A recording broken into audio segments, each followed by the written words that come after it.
Hello We're and welcome to live. Tavern Talks. I am your host, DM Misfits, otherwise known as James, and tonight we have a really interesting guest. I met this man off of TikTok, minus out of every place in the world, and I don't use TikTok ever. And he was the catalyst for the Misfits to actually start pushing TikTok videos and stuff like that. And though I'm still not great at it, I'm working, and hopefully with the new project coming up in the next couple of months, TikTok will be a good platform for us to show off all these amazing guests that we have coming on board for our show as well.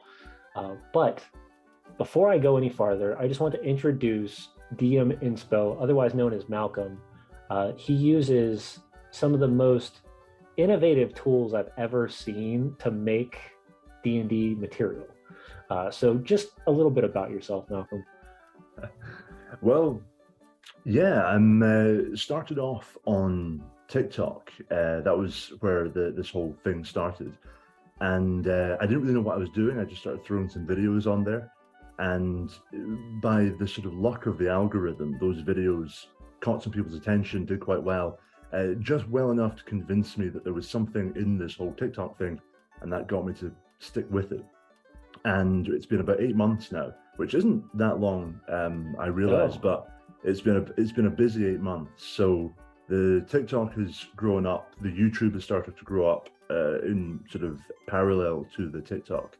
And I've now launched a Patreon, which I'm pursuing quite passionately at the moment, because the Patreon opens up a lot of options to give people more in-depth supplements for D&D and their games. I can kind of bring the depth I can't bring to a TikTok video to Patreon, and that's very much what I do. I think up D&D stories, TTRPG stories, and I put them out there for people to integrate into their own games. Perhaps just taking the elements they like or being inspired by them to make their own games maybe a little bit easier to run, and perhaps a bit more inventive. Which is the main reason I reached out to him, because this is literally what this show is about, is making the games easier for people to run and also to give people good ideas on how to make your games more fun and more interesting, and maybe cut back on some of that time that it takes some game masters to write everything out. Now, this is what blew my mind. And I know you and I have talked about this before. The tool set that you use is incredible. So 100% of your adventures, including maps, including the layout, including the items, it all comes from Incarnate, right? Mm-hmm. So this is something that's very hard to explain to people. I think someone would say to me, how do you make your supplements? Because the supplements look quite nice, and yeah, they're laid out to look kind of like professional D&D supplements. And I say, oh, I make them on Incarnate, the map maker. And people say, oh, I know you make your maps on there, but how do you make the supplements? And I go, no, it's all Incarnate. The text, the layout, everything you see is essentially an Incarnate map that I've exported and put into a PDF. And that's not necessarily the best way to go about it, but it does have some advantages, and it does mean I don't have to learn to use Adobe InDesign, which I've not used since my journalism days. Yeah, but I think it's neat though, because you've taken something that's built specifically for maps and you've been able to do everything in it, truthfully. That to me was very innovative, and I was very surprised by it, because I was like, when I saw your first adventure, when we sat down and talked, and I was like, wait, this is the layout, the maps, the items, everything, it all looks very together. What'd you do? How'd you get it all to lay out like that? And you're like, oh no, he's everything with Incarnate. And I was like, that's incredible, because I think and I've seen Incarnate artists do that before, where they break out of just the overhead map and they do something that's out of the ordinary. But I think to build the entire adventure in this, and you've not done one, but now you're at like 8 or 9 adventures. So yeah, I've produced I think it's 10 shorter encounters, which are each about 6 or 7 pages long. These are the weekly encounters I put out, and then I put out 3 much larger adventures, 2 of which come in about 20 pages, and the most recent came in about 65 pages. Ooh. Which was completely out of hand. But again, every step of the way, just constructing it all on Incarnate. And I think it's a testament to the quality of Incarnate's assets, that it's you can rely on their assets entirely and it will look very good. And I'm not sponsored by Incarnate, just to say. I wish I was. We're not sponsored by Incarnate either, but yeah, we use their stuff all the time because it's incredible. And it's also a testament to how versatile the tools are that they give you to edit the things. So for example, we might look later on at I sent you some images for the homebrew items that I do. And one of the things about the items is that you can create these very convincing looking magical items, swords, crossbows, armor sets, just by taking individual assets from Incarnate that were never meant for that, wall pieces, arch pieces, whatever it is, and tweaking their dimensions, tweaking the opacity and the color, and you end up creating these things that actually look convincingly like you've maybe gone and commissioned some artwork for homebrew items. Right. Yeah, like I said, when I started seeing, and I know for a while there you were just doing maps, and we had talked about it, and then you were using these as ways to bounce through your short TikTok videos, and that's kind of what started all this. But now you're getting to the point where you're creating your own custom items, custom adventures. I haven't seen monsters yet. I don't know if you can do monsters in Incarnate. Like that, that might be the difficult one. The funny thing is, Incarnate lends itself to every now and then you'll stumble on a monster by accident. You'll just realize that a couple of assets brought together and edited will look like a monster. So there was one recently where I was able to make something that looked very convincingly like a big steampunk robot, and that was just by assembling all these pipe assets from like their sewer asset pack. And that's, oh my God, this actually looks like I've created a monster here. But then you'll never be able to repeat that again because, like you say, most of their stuff, it's limited to look like objects rather than anything. Now, things for like mimics, things for like constructs, things that are very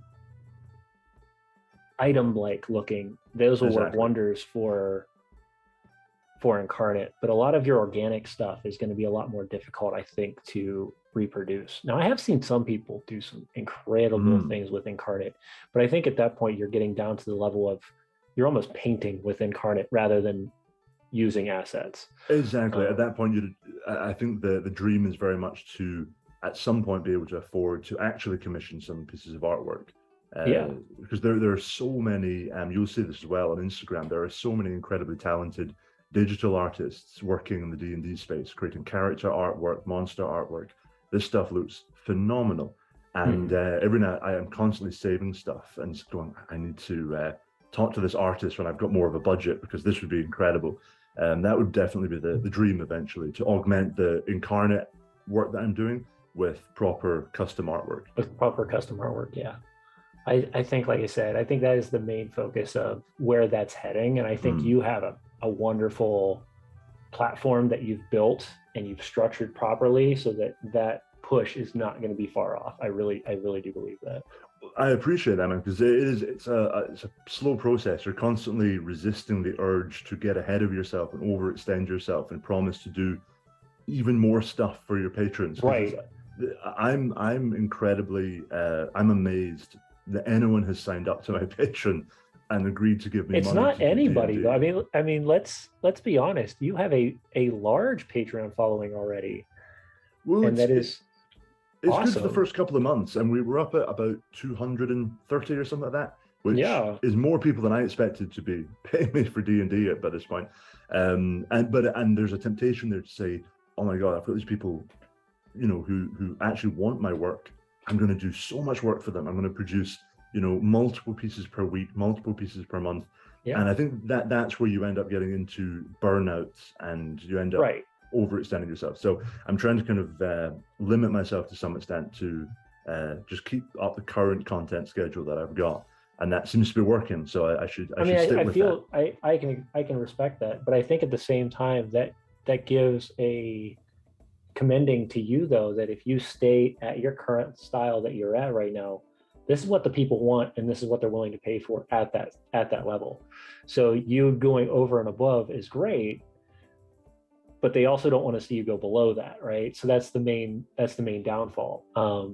That's the main reason personally why the Mystics have not opened up a channel yet on Patreon, is because we want to make sure that we're at that level starting off. We want to make sure that we're giving quality information and quality content immediately, so that we can hold that and make sure that it is scalable, compared to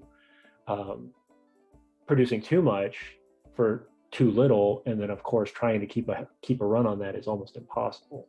I've seen people kind of pull the trigger a little bit too early on the Patreon stuff, and I think that's always the risk, where you end up in a situation where maybe you only have a small number of patrons, so it doesn't really justify the amount of work you have to put in, but you still have to put the work in as if, you know, you've got 10 times as many as you have. Right. And like I said, I think the idea would be is no matter if I have one patron or if I have 60 patrons, at that one level should produce no matter how many patrons are in that level, based on what that level means.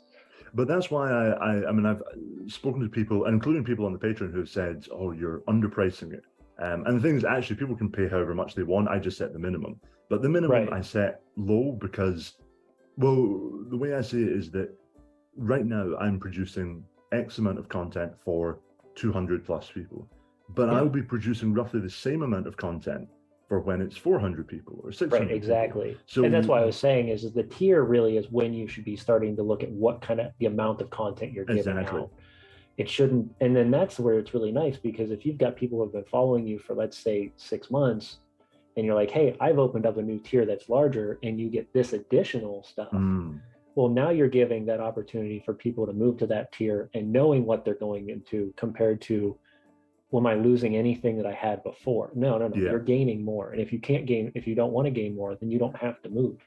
I think that is the way you have it set up personally at just the starting process makes a lot of sense, and will probably be a very similar structure that we'll follow as we start to launch the next project, because we want to be able to give back some of these maps and some of these adventures that we're releasing on stream for people to go play. That's the main focus, is that, you know, it's great to have it for us and that we can play these amazing games for people to show off of our stuff. But it's another thing to watch people and hearing back from other people to say, I played your game, this is what happened, and I loved it. You know, like that to me has more impact on me than me being like, hey, I'm the game master of a Twitch channel, and, you know, I play it with 5 to 6 of my friends, and we do it, and people are saying great things about us during our show. But it's another thing for somebody else to take your content, utilize it, and then tell you, like, this is what I did with your content. Like, that to me is a lot more passionate. There's nothing cooler than hearing back from someone saying, hey, I ran such and such an encounter last night. Here's the unexpected thing that happened. Here's how the players dealt with it. And because it's never what I expect. I write these encounters and I really try to think of every eventuality. And of course, then I give it to these people and their players do the most crazy things with it and come back and they're like, yeah, I didn't realize this, but I'm like, oh, that's wonderful. This thing that I've created, which was just text on a page, has this new life in their game, and their players are going to remember, even if it's just one episode of a long campaign, the players are going to remember that little moment that they had there. And I'm like, that is what this is all about. I mean, that's the loveliness of being a game master, right? Like that's the main reason we do this.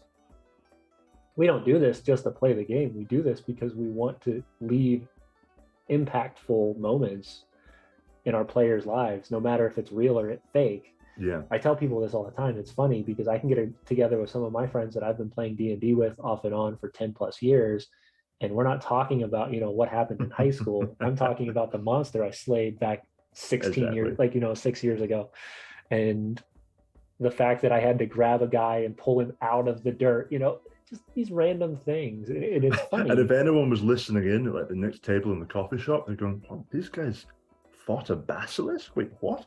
But it's like, what is that? It feels real when you're for the players. It has this, and I think that's the magic of it. When you know, you every now and then the stars align, and you realize that you've given the players just a moment that is going to stand out in their memory. That's going to be, and it's always a moment where they got to shine. You created a moment where one of them got to save the day, save one of their friends, and that is such a good thing for them. And it just feels so good to know that you've facilitated that. Yeah, you facilitated that. that's what, to some extent, creating content online is just kind of scaling that up to a larger scale. I'm really curious. Like I said, you've got, and I know you had started with just these little scenarios, but now you've got to the point where you've got a full map that you're using, has its own almost little world, would be the best way to put it, and you're starting to develop content throughout that world, right? Yeah, I mean, all the stuff kind of, the way I try to write my encounters in such a way that you can very easily cannibalize the bits that you like and put them into your own setting. You don't need to use any of my place names or lore or anything like that. But I'm also trying to make sure that they are all nested in the same world if you want them to be. And that's the world that I play my games in.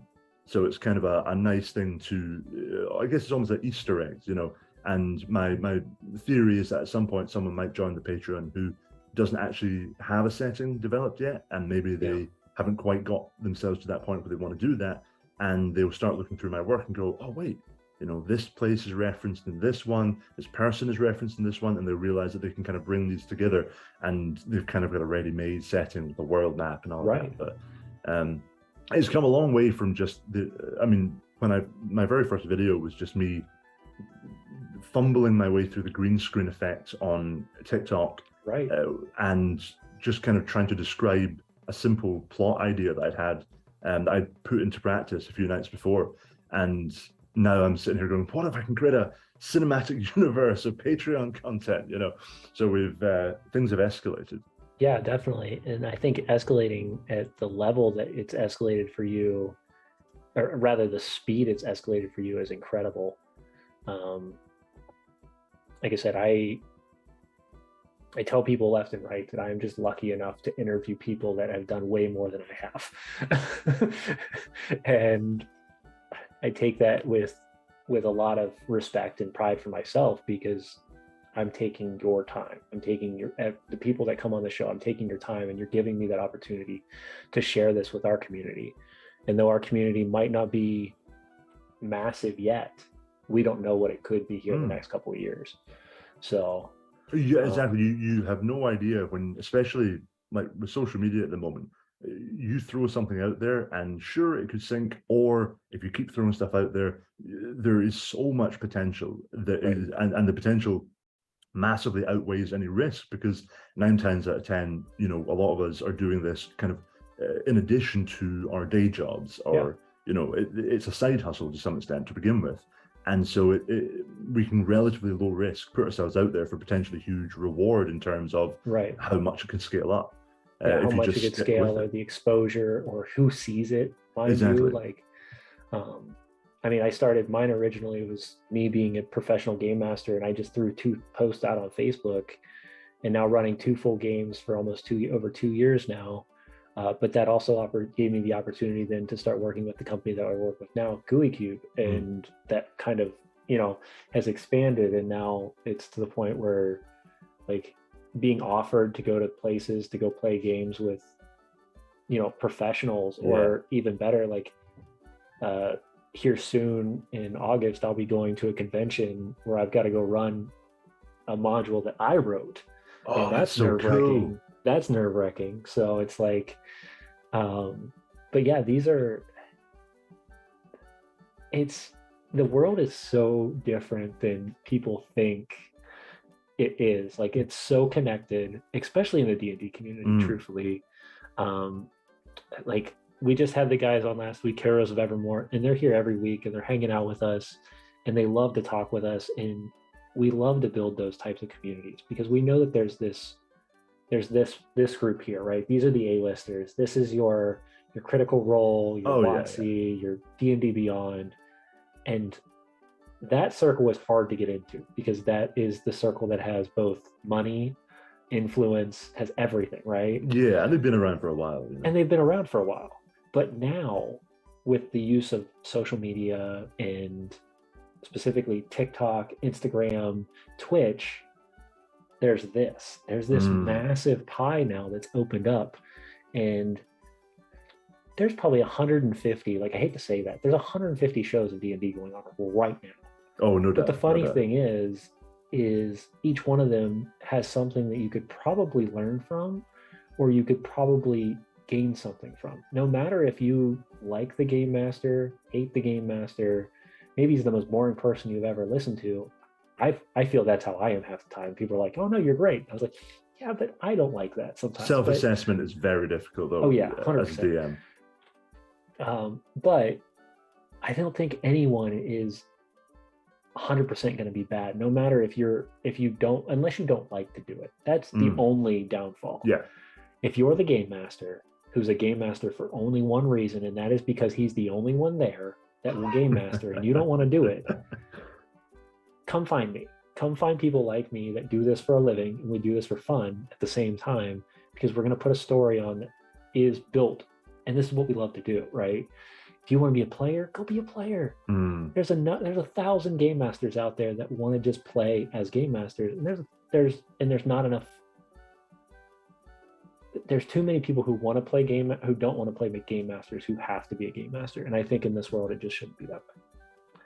I'd rather you have fun. Truthfully, that's my personal opinion, is I'd rather you have fun. Yeah. I mean, and if my income was higher, I would produce more gaming stuff without the content that I'm running on top of what, because like I said, I run 4 different things weekly. So I'm exhausted half the time. Well, I'm on Instagram trying to keep our promotions up. I'm running this show, running our Sunday show. I run 2 full games, and sometimes it's just too much. It really is. It is. You're in the difficult kind of transitional period where you, like we're saying, we still have 9 to 5 jobs. We still have, very full-time commitments. Yeah. But you're starting to see, as I am, this kind of, a bit of momentum building on your D&D projects, and you're going, oh, I actually really, if I don't put some time and effort in here right now, because now is the time to grow this thing, right, and I'll regret it later on. And that's when you end up doing essentially 2 jobs on top of one another. I mean, and it's so easy to say, well, this is my hobby. This is D&D. I love this. Of course, I want to spend every hour outside of work doing this. Yeah. At a certain point, that does, take its toll. Well, yeah. And then on top of it, you and I both we're avid gym goers. So, yes, exactly. I see you working out too. But, when D&D starts cutting into those times, you're like, have I put too much time in now? Or like me, I tell people this all the time and people laugh. They're like, how do you have time to do what you're doing now, on top of the fact I have 3 boys? Oh God, that's a commitment. I have a teenager, I have an 8-year-old, and I have a 3-year-old, and they all need dad time as well. My wife needs time. And it's just like juggling that puzzle. You know what 90% loses? Sleep. Yeah. That's usually my loss. Yeah. And somewhere in there, you also need time to just goof off and be yourself and play a video game or whatever it is you do to unwind. And that's the other thing, with recall that is the risk of making or trying to monetize and really engage with something that began just as a purely joyful hobby in your bedroom, kind of sitting with your friends playing your D&D stuff. It's like, well, now that isn't something you do just to unwind. That's something at the back of your head is a little bit associated with, it's work. It's work. Exactly. It's, for the military side, this month is mental health week or mental health month. And I think it's that way for most places. Yeah, same here. The month of mental health. Well, I will be transparent here, and I had to go to mental health this year specifically for this reason. Is I was spreading myself too thin, and I was starting to unravel in different locations or at different points of my life. And that was the first thing that my therapist had told me. They're like, well, you're not taking any time for you. You're either taking care of your clients, you're taking care of work, you're taking care of your kids, taking care of your wife. You're not finding any time just for you. So I was mandated, hey, if you like to play video games, go play video games for an hour at least twice a week. I was like, wait, what? They're like, yeah. Tell your wife, tell your kids, I'm going in the front room and I'm playing video games for an hour. And your therapist told you to do this. And I was like, I don't think this is going to work. I was like, I don't think this is going to work. But no, truthfully, my kids and my wife have been very and I don't play crazy games. I downloaded a game this last couple of weeks called Slay the Spire. It's like a mix of a card game, but it has a little bit of story to it. Yeah. But it just allows me to just kind of get away. And as a Right? result of that, you will be that much more effective when you come back to your work and to all Correct. your other hobbies and everything. It's like we forget that actually taking a bit of time out is actually going to allow you to come back in with so much more energy and passion than you Yeah. would have had if you were just burning yourself out. Right. Do you guys have any questions? I see a couple people floating in and out. I want to just reach those questions. Make sure you guys are throwing those questions out if you are here. Sometimes we have lurkers. Sometimes we have people that are really listening. Like I said, the channel's kind of up and down. It depends really who our audience is, if people are interested. And it also, like I said, I don't know if maybe the 9 o'clock thing's too late for some people. I don't know. The thing is, you're just showing up each week and doing it, and that's the important thing. Like you say, doing it whether there's 3 people watching or 30 people, exactly. You're just showing up. Well, because that's the point, is right. It's like I'm not going to change the way I want to run my show because I've got 3 people compared to if I got 30 people. I'm going to still give the same amount of energy and effort that I'm doing for 3 that I would do for 30. But I think that's similar to the Patreon feel. Is I should never feel like, if more people come at the tier level that I've got set, that I should have to do more that I've already promised the people who have already bought it, you know? And I think that's the big thing. There's a degree of, I suppose, being able to self-assess accurately. You have to know how much you can actually put in the tank. And and sometimes you want to go flat out. When I first started out on TikTok, I was posting something like at times 2 or 3 videos a day. And that was so much work, but at the same time it was at a crucial time in the channel's process when I was trying to really grow, get up to 10k and grow a little following at the start. So it was worth kind of burning myself out at that time. Right. Whereas now I'm at the point where, I've experimented growing back up to 2 or 3 videos a day. Doesn't really make You're not really seeing difference. a difference compared to just doing 1 video a day, right? The only difference, and in fact, it sounds like a cliche, but it's so much more important to actually make good, eye-catching videos than many mediocre videos. And I find I'll get more traction from doing that than from kind of churning them out. Yeah, I agree 100%. Okay, so Heroes of Evermore has a question for you. What is the next thing you are working on? So obviously I have a pretty kind of tight content schedule that I have to work on, which is my weekly encounters and then my monthly encounters.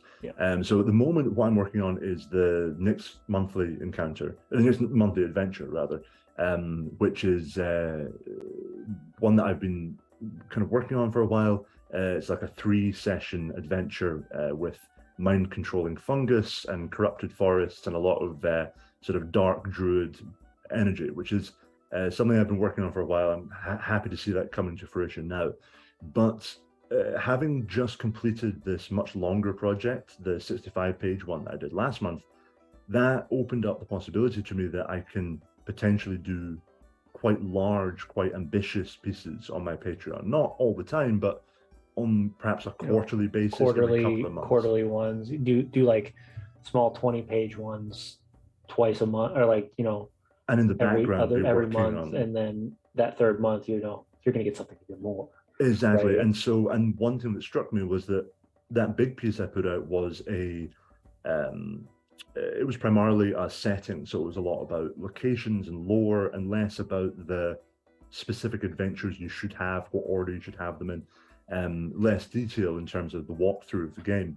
And a lot of people were interested in what that would be like, a longer piece that was focusing more on, like a sort of Curse of Strahd style. You go here, here's what you encounter, very detailed sort of DM scripted parts, all that stuff. So that is going to be the next big project, is something that is, rather than being a setting, is an adventure, but on the same scale as that setting. So we're talking maybe about 70 pages and an in-depth adventure spanning from character levels, maybe 3 up to 6, something in that range, or potentially higher. And nice. What I'd really like to do is create something that was quite aimed at relatively new players, something that could be adapted easily for higher level players, but something that if you're starting a new group of players coming in at maybe level 2 or 3, this is a good introduction to a world that you can build them up from there. Because I've coincidentally ran many games for quite low level players, and in many cases people who are just starting D&D for the first time. And so I suppose this would be my attempt to create the way that there's a couple of D&D supplements out there that are specifically designed for bringing people into the game for the first time. This would be my attempt at that, and I can already, I'm starting to plan it, and I can already see that it's going to spiral wildly out of control and become, you know, another behemoth of content.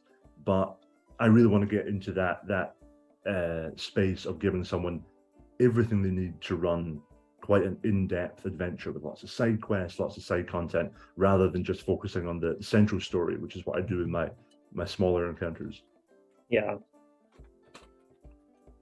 And it will be nothing to do with pirates, because after last month, pretty much every piece of content I did was pirate themed, which was very, very enjoyable. Pirates are my favorite kind of subgenre of D&D. Oh yeah. But also, goddamn, I don't want to think about another complex sailing system or anything else like that. Yeah, you had the notary system, or the what is it? Is it notary? The notoriety system. Yeah. That was as time goes on, I'm creeping a little bit closer to introducing systems and ideas that are less world building and story focused and more systems focused. And so one of the elements we had in that last one was my take on a reputation system specifically for a sort of pirate outlaw society. So a reputation system that's built not on, oh, I saved this village, but I kicked that guy's ass. And that's kind of like how you get your reputation. Right.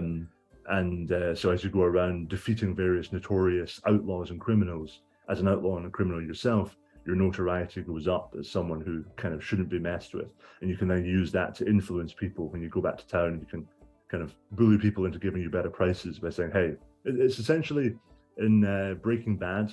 Remember when, for anyone who's watching who's seen this recently, I'm the guy who got Gus Fring. That phrase, that's essentially what you're doing, but in D&D. Nice. No, I like that idea. I think that's really unique. I also think it has that double-edged sword that you're really looking for as a pirate, because you're like, I'm known, but at the same time, I'm also now being hunted a lot more, right? Well, that's the other half of it, is that the more notorious you become and your notoriety goes down over time, the more you kind of use your clout and throw your weight around, the more people kind of, it dispels some of the mystique around you. All the rumors are all saying you're this kind of absolute badass, then you show up in town and bully someone into giving you like a lower price on a pint of beer. That lowers your notoriety a little bit, because people go, oh, he's just a guy, you know, he's mortal. But as long as your notoriety stays high, there's an increased chance of ambitious attackers showing up each day to try and take you down and get some of that notoriety for yourself. So that was a fun system to put together, and it's been fun to implement in my own games, because it kind of incentivizes more of a dueling approach, where players seek out a notorious figure, challenge them to a duel, and you have those quite exciting one-on-one moments where, you know, you can't just instantly get back up from your friend because you're having, you know, a single combat with someone. Those are some really like inspiring moments, right? Like those are the things we're looking for as third-party D&D creators and stuff like that, is things that are outside of that box, because Wizard of the Coast has a bunch of stuff, and I don't, you know, without them, we wouldn't have the amazing tool that we have to do this stuff.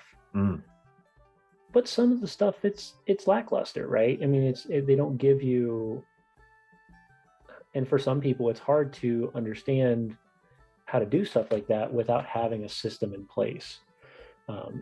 Some people are creative enough where they don't have to have that system in place, and they can just build it for themselves. But to have a system that you can work through and use yourself this way, it's very unique in my opinion. And that's, of course, where it is very helpful if you're so inclined to look up other game systems and kind of steal stuff from there is to implement in your own, because most tabletop RPGs have elements that if you don't find it in 5th edition D&D, you'll find it in them, or you'll find it in previous editions of D&D. So it's I catch flack online for being a very 5th edition oriented person. All my content is about 5th edition D&D, and a lot of people but it's what you know, right? It's what I do, and people often say things like, oh, there's a better way to do it in Pathfinder, you should use that instead. And I'm like, well, I'm not actually that fussed. For someone who's making these systems, I'm not actually that fussed about the systems. My primary thing is I want to tell stories, and I want my players to have adventures at the table. And for me, basically whatever system they have already learned and that I've already learned that we've got functioning, that's fine. But over time, I think it's like if you just stick with D&D 5th edition forever, you will be fine. You will have a great time, and it's not going to matter that you don't have that specific element from Blades in the Dark, whatever. But if you find yourself noticing that there are shortcomings in the systems, which of course there are, then that's your signal to start going out and looking at things like Pathfinder and the Call of Cthulhu and the many other options we have, to just be inspired by them and port them over to D&D. Or go and play them if you want. Yeah, or go play them. Like, really, we're not saying that you have to stay at 5th edition or if you have to stay at Pathfinder. But I do like the idea that third party, especially Patreon creators, have this goal to take those things, and instead of going, well, now you don't have to move there. Like, if you like 95% of the stuff and you're at this 5% where you're like, man, I just don't like this portion of D&D. Well, now there's enough people out there with enough creativity that you can find how to do this without going and changing a system. Absolutely. I mean, the wealth of content and solutions that are available from so many creators online is insane. I mean, everything I learned about D&D when I was first going, how do I play this thing? How does this work? It was all just from going on YouTube and Instagram, and just watching other creators talk about their stuff. And I mean, I don't think with any other previous edition of D&D has it ever been so heavily supported. Even 4th edition, the internet was still kind of creeping along in its infancy. 5th edition is the first one that really kind of came out in a period when the internet as we know it now, with very widespread long form media content, was and I think it's not really the information was out there, but the idea that specifically for gaming, like specifically for tabletop gaming, it wasn't really known that you could just create content, right? Like the content creation portion of the world had not started yet. I think that's what it was, is content creation wasn't a booming industry back then, back in 4th edition and 3rd edition, specifically 3rd edition. Like, they've been like the big wigs have been out there, and if you've went to places like big conventions, you would find those types of books. But Patreon really wasn't a big thing. Content creation as a industry wasn't a big thing. Even podcasting and streaming and that kind of stuff wasn't a huge thing, and that's kind of where everybody is using those platforms in order to grow those companies and to grow those influences. I didn't even know what a content influencer was or a product influencer was until like 2 years ago, right? So I think that's what we were talking about earlier on, that idea that if you have some work that you want to put out there, whether it's a creative thing in D&D or any other space, the fact that you have access to something like TikTok, where with almost no effort you can just put something out into the world, there has just never been a better time to be a creator. I know people are always saying, the golden age of YouTube was X amount of years ago. Don't start a blog. Maybe YouTube. But that just means you got to move to the next platform, right? Sure, and it all feeds into one another. I mean, like, I started on TikTok, and now I managed to kind of start moving some of those people over to YouTube and finding a new audience on YouTube as well. And it's like you just need to find that one platform that's going to give you the organic reach that you need to get launched, and then you can build from there. And I know that there is a sort of oversaturation in a lot of these spaces, especially the D&D space. There's a lot of creators out there, and at all levels. But if your stuff is good, you will cut through. If you're offering something that other people aren't offering, you will cut through. If you just give it enough time.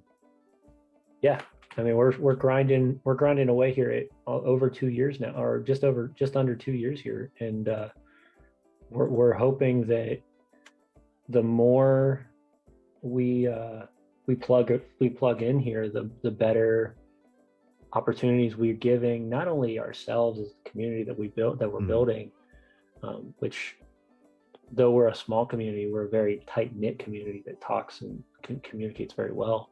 But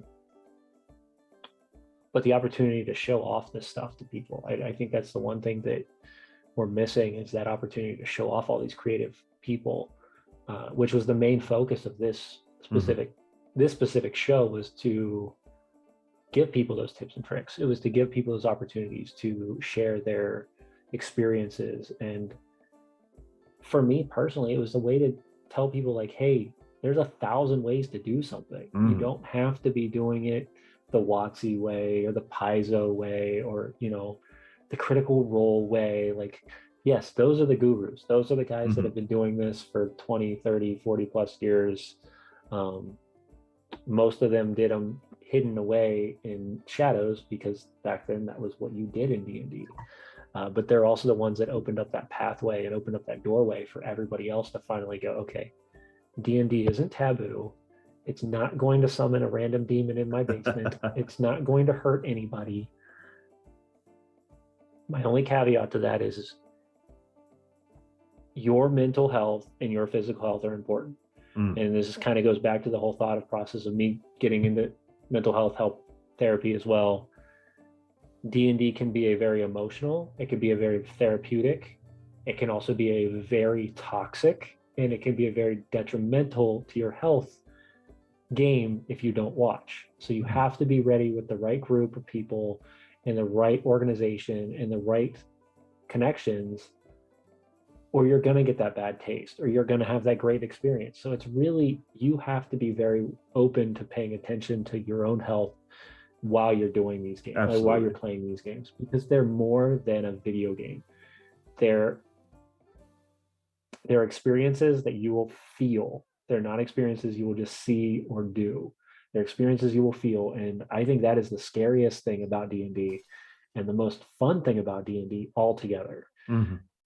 Because when you see people cry at a table for an imaginary character, or you see people, you know, throw dice at you because they're so angry at you, but not at you, but at your character, at the character, the NPC, or the boss you're ranking the fight. Those are real emotions. Those aren't fake. And people need to realize that, and they also need to be able to disconnect that from their life, because if you put the two together, it can be bad. It's remarkable that a game that essentially is almost entirely your own imagination at the table. You might be playing with very minimal maps or theater of the mind, and yet the level of immersion you hit is far more impactful than level of immersion you're going to get in it. Even like, you're playing Elden Ring, it looks incredible, but it's like, well, you're not in there, you're outside looking in. When you're playing D&D, you're very quick to, and even people I know who have never played D&D before and thought, I don't really know if this is for me. You watch them as the game progresses, and you see those barriers go down. You see them suddenly forget they're just a person sitting at a table, and they can visualize the scene, and they're punching the air when something goes well, and their heart's sinking when they realize they've walked into a trap. And it's like, I love that, but I'm also amazed. I'm looking at this person going, you are still just sitting at a table. You're still, exactly where you were when you were just yourself a few minutes before. But now you're someone else in this moment, and it's incredibly transformative. Yeah, no, I agree. Although that being said, I think I'm not above. I've had many games with people who were playing with more of a gamey approach, where they're there to get loot, kill monsters, and it's like a sort of, that's like the dungeon crawl kind of experience. The Diablo level of gaming. Exactly. But if you like that stuff, and Oh, it that's how your works. game players go for it. It's all, this is your game. This is you and your players. This is your game. Um, I do want to show off some of your stuff though. I know we're Oh, already at go for 45 minutes. And I know we've been talking like crazy. it. And definitely through a community, if you have questions, throw them up for myself or for Malcolm. But yeah, let's throw up some pictures here. Let me see what we've got. What do I want to show? Let's see what we got here. Pull up some. Just had it out. Where'd it go? That's what happens when you have 1,000 tabs open. There it is. That's what I'm looking for. Yeah, so let's pull up the is it chapter 4, Ravager's Roost? Yes, it's one Yeah. of the locations from that recent 65-page supplement. Nice. We have our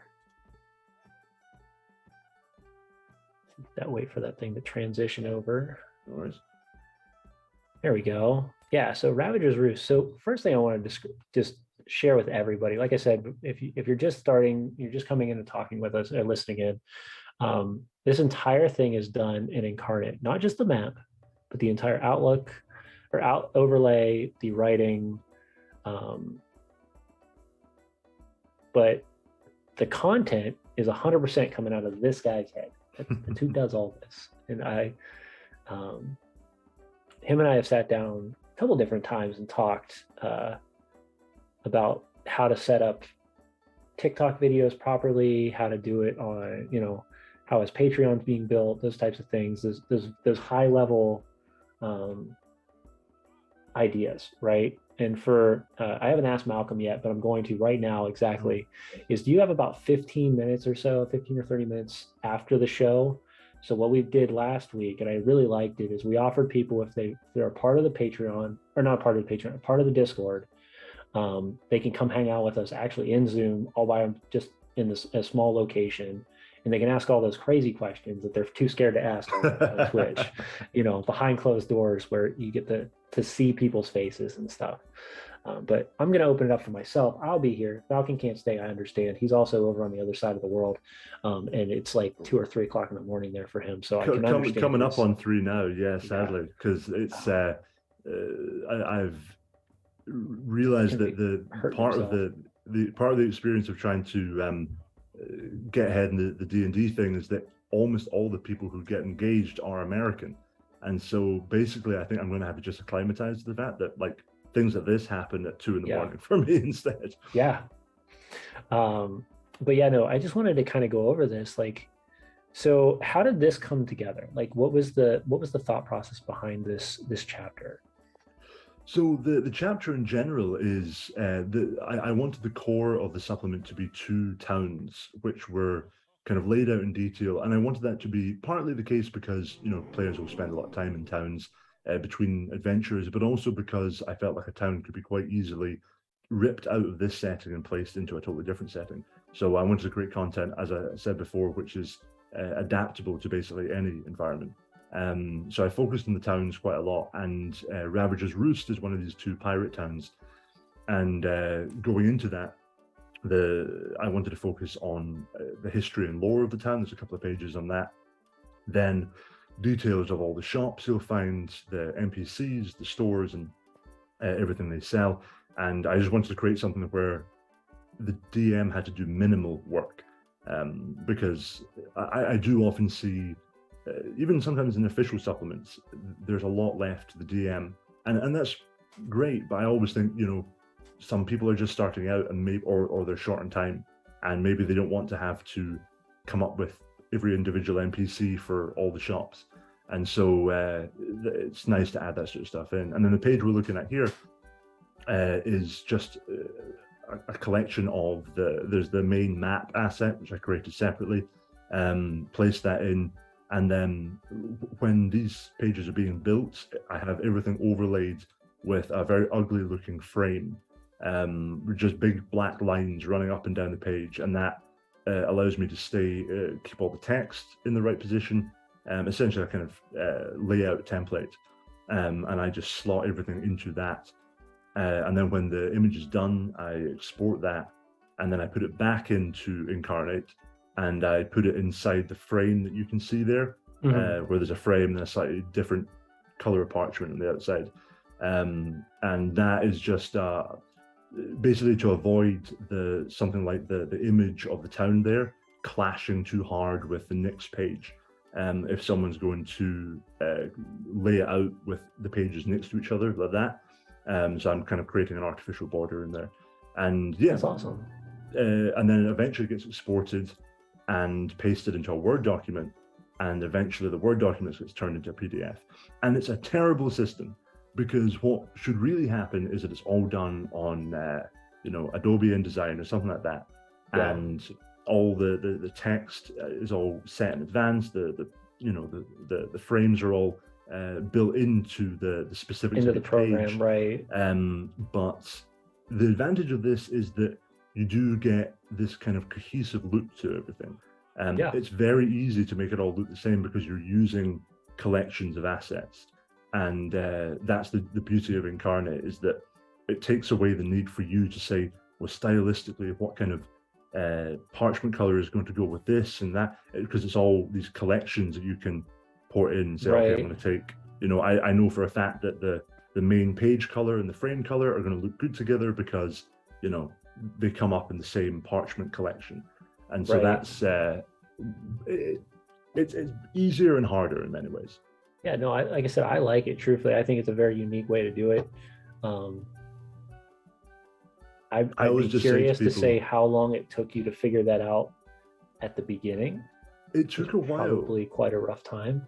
I essentially made the entire first adventure I did, the Beast of Bitterfell that I sent you. I made that, and I realized there were a bunch of issues with it, like the margins were a little bit different in each page, because again, you're basically just creating text blocks and slotting them in. It's very easy for things to start becoming unaligned. It looked a bit messy, it looked amateur. And so that was when I realized I needed a much heavier framing system and set text fonts in advance, all that kind of stuff. And so I basically did the adventure twice, and the second time through improved and worked out how to actually make it look cohesive and to create a formula that I could then apply to every future piece, because all my pieces look the same.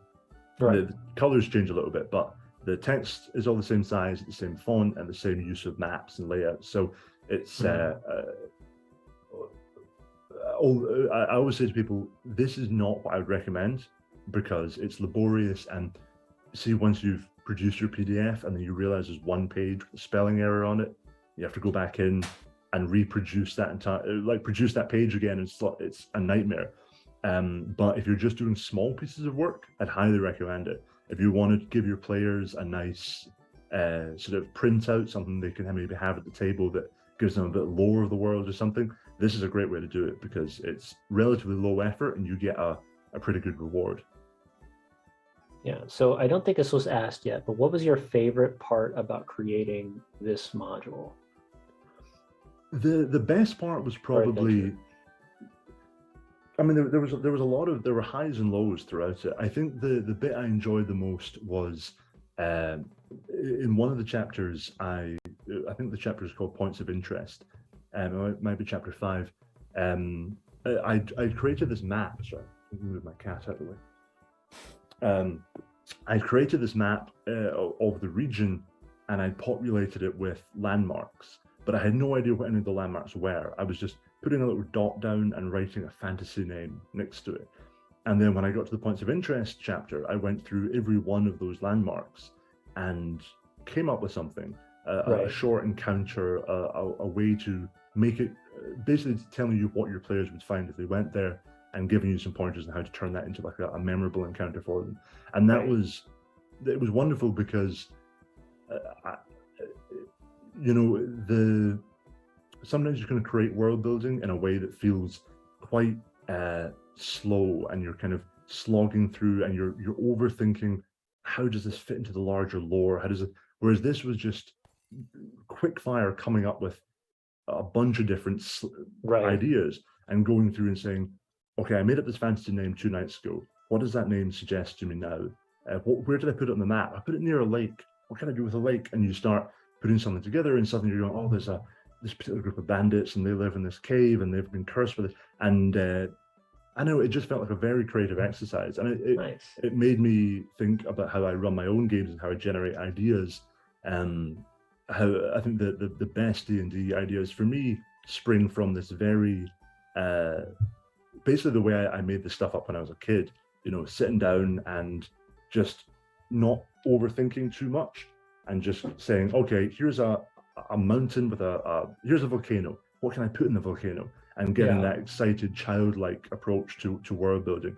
And that was a delightful part of it, because then later in the supplement, I had to, you know, start working out what angle a ship comes at another ship, and how the cannons work, and you know, the details of the systems, which you need to work out as well. But my God, it's a lot less fun than you know, thinking up fun stories about the islands you made up. Oh yeah, no, I agree. The stories is always the fun part. It's the making sure that the mechanics work with the story, right? Yes. I would say, just as a general rule to anyone who's watching this, I find that actually a very good exercise for getting, because a lot of people say, I'm not sure, how do you come up with ideas? How do you get the ideas flowing? And I think doing exercises like that, it's a very good way to stimulate ideas and to get better at quickfire idea generation. Like, grab a bunch of random monsters from the monster manual, just like pick a bunch of random pages, and give yourself 5 minutes to come up with a short encounter for each one. And one of them will be good, and you've got something for your next game. And even if the rest are bad, you're getting better at rapid fire improvisation and stuff. That's really good. Yeah. Well, I know what I'll be talking with you about next time, because I'm curious to see some of those rhythms of how to, like, how you built, like I said, how you came up with the names for the medieval names, and you're like, okay, now I'm going to come back to this 2 days and go, okay, let's see how to rapid fire this out and knock these things out. Just our plug for the evening. If you like stuff like this, definitely go check out his stuff. He has, like I said, Malcolm has been an amazing person to just get to know. Thank you. He is an honor to talk to whenever I can. He's always open to talk to people, and him and I have had some really amazing conversations about Dungeons and Dragons. And I'm really looking forward to, I hope we can have you on the show again here in a couple months after we find out, you know, we'll go back and we'll see what's changed, right? Or, you know, we'll pick maybe one of these ideas and say, hey, let's build this as a group. Like those are the types of things I would love to do. Those are also the things I'm looking at doing on the Patreon. It's like, hey, I'm going to bring this guest in, and part of the Patreon is you get to now be involved in the project. So now it's no longer just going to be you and I, it's going to be all of us together. So if you can make those meetings and stuff like that, or those sit downs to talk. Also, the other thing we're working on for our Patreon is the ability to play the adventure before you get the adventure. So if you pay at a higher tier, of course, then you will be those players. You'll be that 6th group of players. We'll have multiple GMs that will play those. Because we think that's I think where Misfits is going. And with the new project coming out with 3 game masters and 16 players, it's going to be huge. So for anybody who hasn't been listening, Plots in Darkenhaven launches in July. So right now we are prepping artwork, we're prepping maps, we're prepping sounds, we're prepping players, we're prepping game masters. And the idea is that everybody in the entirety of the group, including the 3 game masters, will be completely on board with everything that's going on. So there'll be a game master and 3 to 4 players every week on Sundays. But those game masters and players can change every 2 weeks. And if they do, a new little small adventure, kind of like your encounters, are going to be the next step, right? And then there's going to be an underlying thing sitting in the background that's going to slowly fall together as the large story falls out. So we're really excited about that. I like that earlier on you were talking about how it's important not to burn out, and then you described this incredibly ambitious project. You're like, this is going to be fine. Yeah, I'm going to that's why we give it 2 months, and that's why we've kind of slowed down on the affordables. And the book is going to be my adventure for the Witch's Wrath for GUI Cube is finalizing this month. I think I've seen a bit of artwork for that. You sent me some stuff from that, right? Yeah, I'll show you Looks some stuff really good. after the show. So if Yeah, you yeah. come and hang out at the in our after party, you can I'll show some artwork. But yeah, Nice. no, we were ending it at about 30 to 40 pages. Um, and that's just the adventure. And then there's another entire book just for the game master, and that's another 30 to 40 pages. So but we're really excited for it.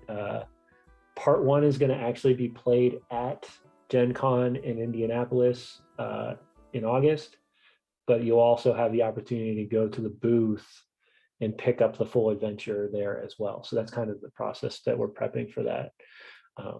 But the fact that this is my first adventure that I'm writing and I have That's to actually amazing. go run it at a convention that's the largest convention in the United States for D&D, it's a little nervous. Yeah, that's terrifying.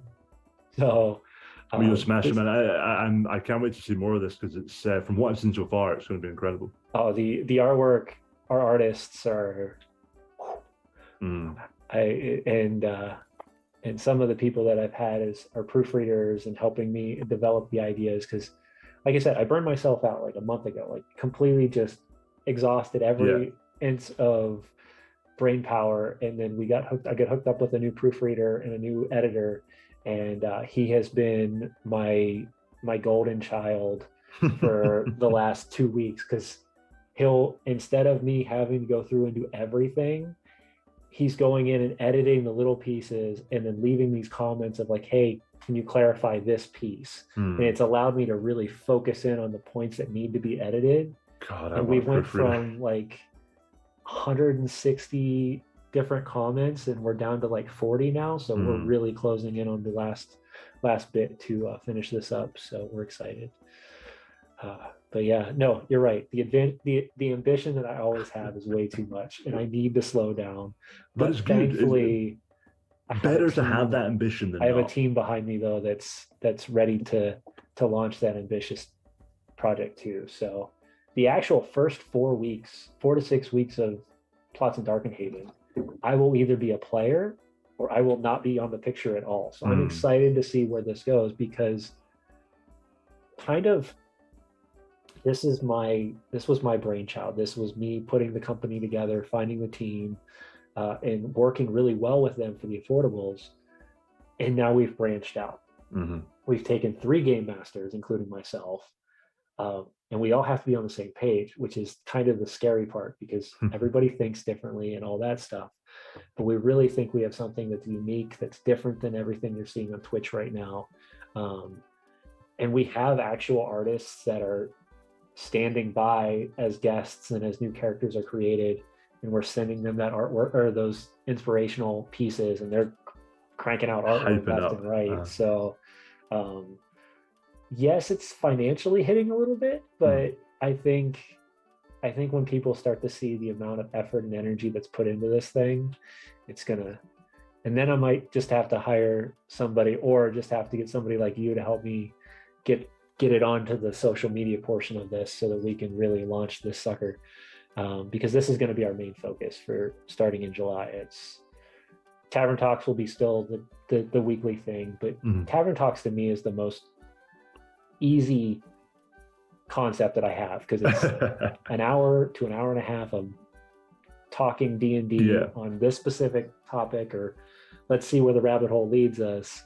And then the only downfall I have to do is making sure that I have guests lined up.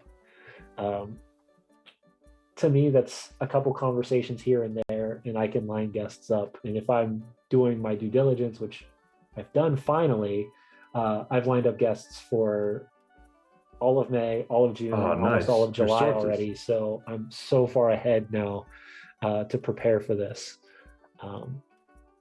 But yeah, we're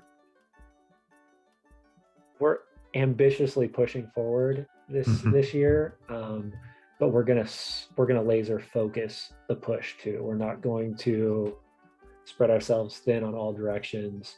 We're gonna laser focus for with this project, Plots in Darkenhaven, and then once we get that solidified, then of course that will allow us to open up the Patreon, which would be the next big step. Would be the Patreon. So, but yeah, so elevator speech. Malcolm, any last words from you? Well, just a pleasure coming on. It's you were my sort of introduction to the idea that there is this sort of really great community on Instagram of D&D creators who are, you know, very welcoming and uplifting to each other. And it was TikTok, it's a little bit harder to connect with people on there because there's just less community features for that. Yeah. Coming onto Instagram and having people like yourself messaging me and setting this sort of thing up, incredible, really, really, really positive. And so it's lovely to finally get on, and I look forward to the next one. And for anyone who's interested in what I'm doing, I'd say just you can check out the Patreon, but long before you do that, just check out my TikTok, my YouTube, and that's all free content. You can enjoy that, and if you want more, you can go to the Patreon, and if you don't, then you're going to get a ton of good stuff on there. Correct. All right. So if anybody doesn't have any, if you have any questions, please throw them up in there. If you haven't joined the Discord yet, that is the only way you can come hang out with us on the Zoom as of right now until the Patreon is open. This will be a Patreon only thing very soon, so make sure that you're jumping on this beforehand so you don't lose out on those opportunities to talk with the guests and also to myself in a much more close-knit format that we can really have a good conversation. But until then, we will see you guys all next week. We will not have this will be the last week of our hiatus. So next week we will continue, we will return back to Tavern Talks. And that is, let me verify so I can make sure I had it open and then it disappeared. This is why I stream instead of edit, because otherwise everything would actually sound good and I'd have to hold that standard forever, and that's just dangerous. Next week we have a really interesting guest. This is a game master that I have spoken to a few different times, but we're going to get a different experience than we're used to, and that is we have Punk Rock Jenny. She is a Twitch streamer. She is a game master, and as much as this is a very male-driven community, I'm really looking forward to talking with her and understanding some of those uniquenesses that the female community brings to D&D, because I think that it is something that is kind of still hidden to a lot of people. So I'm really looking forward to talking with her, and I'm sure she's got all sorts of insight, because not only is she a streamer, she does D&D with many different communities, and I believe she's also a professional DM. So I think all those things put together, we should have a really fun time next week on Tavern Talks. But for everybody that's here still, raise your glass. This is last call. It is a wonderful time to hang out with you all on Tavern Talks, and we will see you guys all next week. Have a wonderful week.